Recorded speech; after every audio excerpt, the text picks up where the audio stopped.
ओम नमः शिवाय। हर हर गंगे, जय जय गंगे। बोलिए उमापति शिव शंकर भगवान की जय। श्री गंगा माता की जय।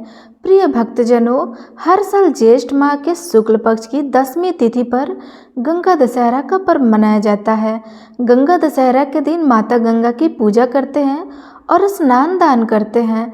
माना जाता है कि इस दिन गंगा स्नान करने से व्यक्ति के अच्छे पुण्य की प्राप्ति होती है, साथ ही माँ गंगा का आशीर्वाद भी प्राप्त होता है।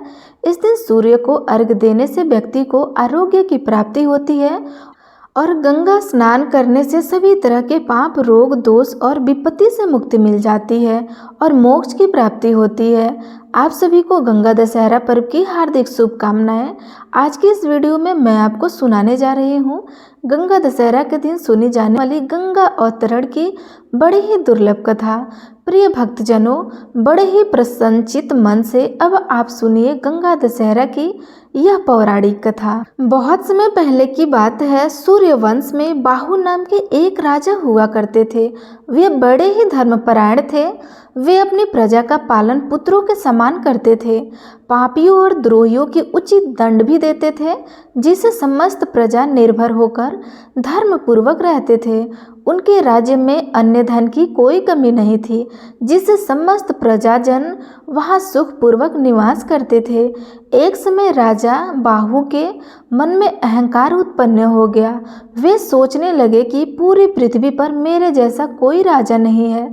मेरे राज्य में हर ओर सुख शांति है। मैंने अपने सभी शत्रुओं को जीत लिया है। मुझे समस्त वेदों और शास्त्रों का ज्ञान है। इस संसार में मुझसे बढ़कर दूसरा कौन है। अब मनुष्य स्वयं को सबसे अच्छा मानने लगता है तो उसे दूसरे में दोष दिखाई देने लगता है। जो दूसरों में दोष देखते हैं उनकी बाड़ी भी दूसरों के प्रति कठोर हो जाती है। जिसका मन सदा दूसरों में दोष देखने पर लग जाता है और जो सदा कठोर भाषण किए रहते हैं, उनके प्रियजन, पुत्र तथा भाई बंधु भी शत्रु बन जाते हैं। इसलिए जो मनुष्य संतान, मित्र, ग्रह, धन, धान्य आदि सबकी हानि देखना चाहते हैं, उसे ही इस काम को करना चाहिए।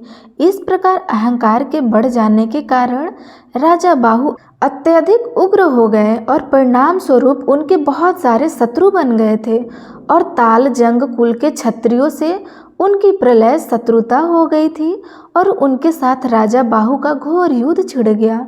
युद्ध में राजा बाहु परास्त हुए और दुखी होकर अपनी दोनों पत्नियों के साथ वन में चले गए और वही समय व्यतीत करने लगे।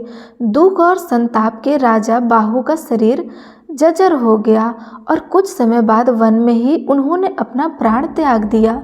उस समय उनकी छोटी पत्नी गर्भवती थी। पति के गुजर जाने से उन्हें बहुत दुख हुआ। उन्होंने पति के साथ ही चिता में जलने का निश्चय कर लिया।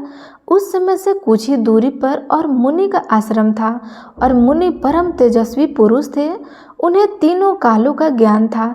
जब उन्होंने राजा बाहु की उस पतिव्रता छोटी रानी को सती होते हुए देखा तो उनको मना करते हुए कहा कि हे देवी, तेरे गर्भ में शत्रुओं का नाश करने वाला चक्रवर्ती बालक है, इसलिए तुम चिता पर चढ़ने का साहस मत करो। वैसे भी शास्त्रों में गर्भवती स्त्री के सती होने का निषेध बताया गया है।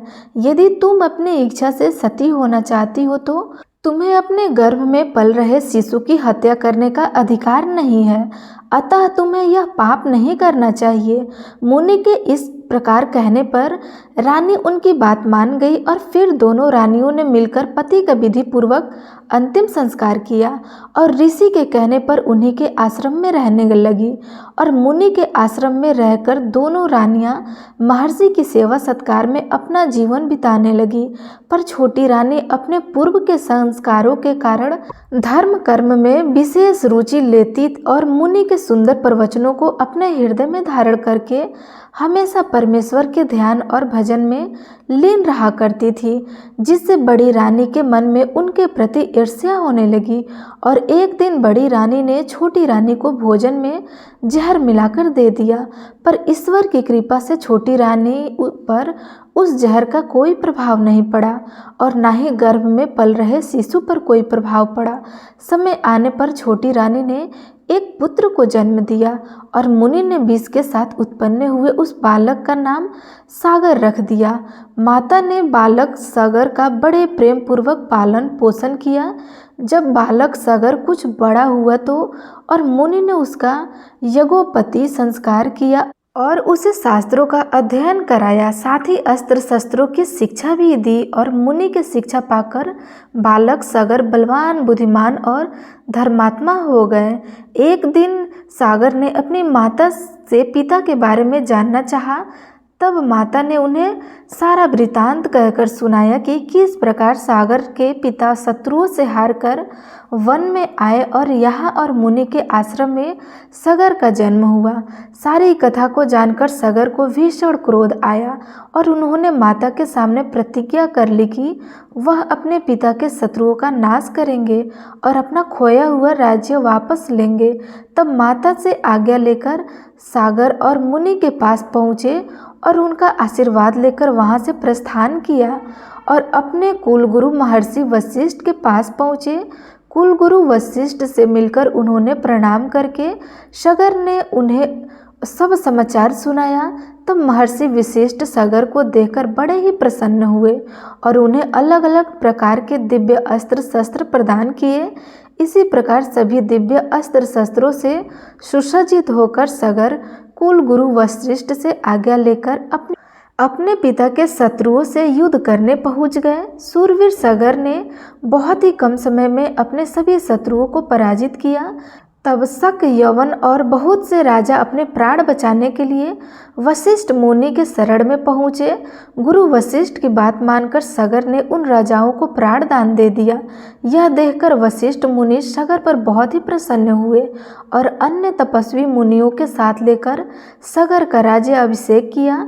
इसके बाद राज्य सागर और मुनि के आश्रम गए और उनकी आज्ञा लेकर अपनी दोनों माताओं को अपने साथ राजमहल में ले आए और सुखपूर्वक रहने लगे। अयोध्या में राजा सागर की 2 पत्नियां थीं। उन्होंने 2 विवाह किए थे। पहली का नाम कौशिनी और दूसरी का नाम सुमति था। भृगु ऋषि के वरदान से केसनी का एक पुत्र हुआ जिसका नाम असमंजस था, जबकि सुमति के गर्भ से 60,000 बलशाली पुत्रों का जन्म हुआ। एक बार कोणार्क तीर्थ में राजा सागर ने अश्वमेध यज्ञ का आयोजन किया था। इंद्र ने सोचा यदि राजा सागर ने अश्वमेध यज्ञ कर लिया तो शायद वे इंद्र आसन पर भी कब्जा कर सकते हैं। इसलिए इंद्रदेव ने राजा के अश्व को चुरा लिया और अश्व की खोज में राजा सागर ने अपने 60,000 पुत्रों को भेजा। इन पुत्रों ने 60 योजना भूमि खोद डाली जिससे सागर का समुद्र की उत्पत्ति हुई। पृथ्वी को खोदने के क्रम में सागर ने 60,000 पुत्रों ने अश्वमेध यज्ञ के घोड़े को पाताल में देखा। वह घोड़ा भगवान विष्णु के अवतार कपिल मुनि के आश्रम में घास चर रहा था। इंद्र ने उस घोड़े को चुराकर वहीं पर छुपाकर रखा था। सागर के पुत्रों ने कपिल मुनि के साथ अभद्र व्यवहार किया। अब ध्यानस्थ मुनि ने अपनी आंखें खोली और सागर के पुत्रों को अपने हुंकार से भस्म कर दिया। इधर समय व्यतीत होने लगा। जब राजा सागर के 60,000 पुत्र वापस नहीं आए तो राजा सागर ने अपने 60,000 पुत्रों की खोज में अपने पौत्र अंशुमन को भेजा। अंशुमन ने जब अपने चाचाओं की राख देखी तो वे द्रवित हो गए। ब्राह्मण ने अंशुमान से कहा, देवी गंगा को आकाश से पृथ्वी पर उतारने का यत्न करो, वहीं से सागर के 60,000 पुत्रों को मुक्ति प्रदान करेंगी। जहाँ अंशुमान गंगा को आकाश से पृथ्वी पर लाने के लिए तपस्या नहीं कर सकते, उनके पुत्र राजा दिलीप ने भी प्रयास किया लेकिन वे भी असफल रहे। तब राजा दिलीप के पुत्र राजा भागीरथ ने गंगा को पृथ्वी पर उतारने के लिए बड़ी ही कठोर तपस्या की। राजा भगीरथ की तपस्या से प्रसन्न होकर ब्रह्मा जी ने गंगा को पृथ्वी पर उतारने की अनुमति दे दी, लेकिन गंगा ने कहा आकाश से पृथ्वी पर उतरने के क्रम में उसके प्रभाव को संभल पाना असंभव हो सकता है। यह कार्य भगवान शिव के बिना असंभव नहीं है। राजा भगीरथ ने भगवान शिव को भी अपनी कठोर तपस्या से प्रसन्न किया। तब भगवान शिव ने गंगा को अपनी जटाओं में उतारने का निर्णय कर लिया।